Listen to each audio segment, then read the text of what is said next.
ഷൊർണൂറിൽ കുടുങ്ങിയ വന്ദേ ഭാരത് തിരുവനന്തപുരത്തേക്ക് തിരിച്ചു. യാത്ര പുതിയ എഞ്ചിൻ ഘടിപ്പിച്ച്. വൈദ്യുതി സംവിധാനത്തിലെ തകരാറെന്ന് പ്രാഥമിക നിഗമനം. വയനാട് ദുരന്തം അതീവ ഗുരുതര വിഭാഗത്തിൽ ഉൾപ്പെടുത്തി കേന്ദ്രം. 2221 കോടിയുടെ സഹായം ആവശ്യപ്പെട്ട് എംപിമാർ.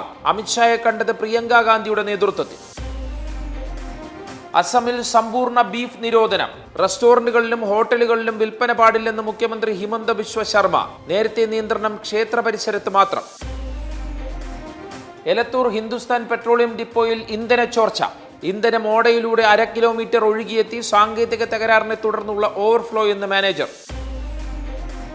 കൊച്ചി സ്മാർട്ട് സിറ്റി പദ്ധതിക്കായി ടീകോമിന് നൽകിയ 246 ഏക്കർ തിരിച്ചുപിടിക്കും. ടീകോമിനുള്ള നഷ്ടപരിഹാരത്തിനായി കമ്മിറ്റിയെ നിയോഗിക്കാനും മന്ത്രിസഭാ തീരുമാനം. ലോക ചെസ് ചാമ്പ്യൻഷിപ്പിൽ ഇന്ത്യയുടെ ഡി ഗുഗേഷിന് വീണ്ടും സമനില. തുടർച്ചയായ 5ാം സമനില ചൈനയുടെ ഡിങ് ലിറനെതിരെ. 9ാം മത്സരം നാളെ.